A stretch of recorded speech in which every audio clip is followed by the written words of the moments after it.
Quand Dieu a créé la famille, il a confié aux parents la responsabilité de leurs enfants. Colossiens 3,20. En tant que parents, il nous incombe d'apprendre à notre enfant à aimer Dieu et de l'aider à devenir un adulte responsable. De Timothée 1,5, 3,15. Nous devons aussi savoir ce que notre fils ou notre fille a dans le cœur. Bien sûr, notre propre exemple est très important.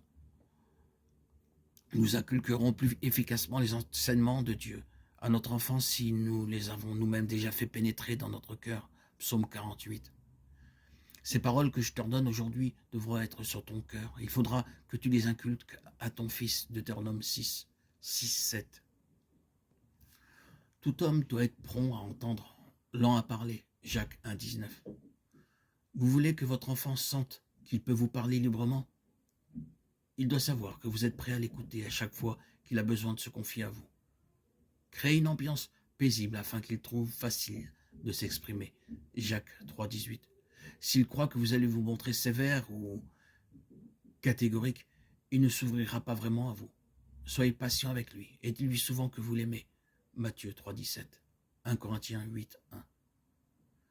Rendez-vous disponible lorsque votre enfant a besoin de vous parler. Dialoguez régulièrement avec lui et pas seulement quand il y a des problèmes. Celui qui se montre perspicace dans une affaire trouvera le bien ou réussira. Proverbe 16, 20. Parfois, nous devrons voir au-delà des mots de notre enfant pour discerner ses vrais sentiments.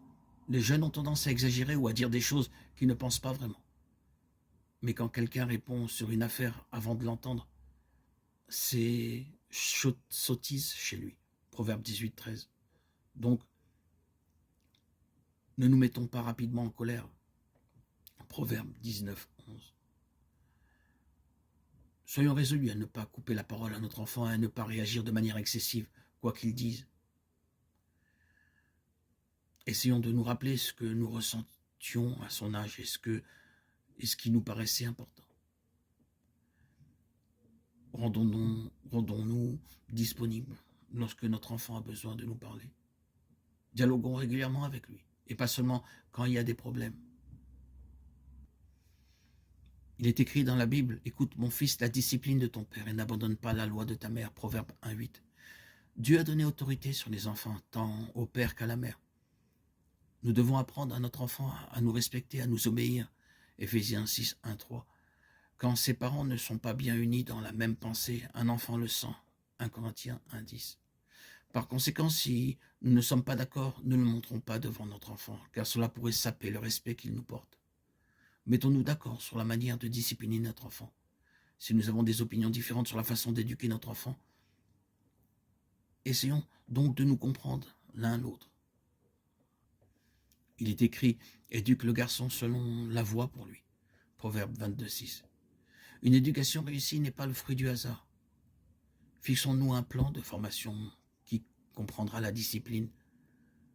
Psaume 127, 4, Proverbe 29, 17. Discipliner, ce peut être punir, mais c'est surtout faire comprendre à notre enfant le pourquoi des règles. Proverbe 28, 7. Enseignons-lui à aimer la parole de Dieu et à en discerner les principes. Psaume 1, 2. Cela l'aidera à développer une conscience droite. Hébreux 5, 14.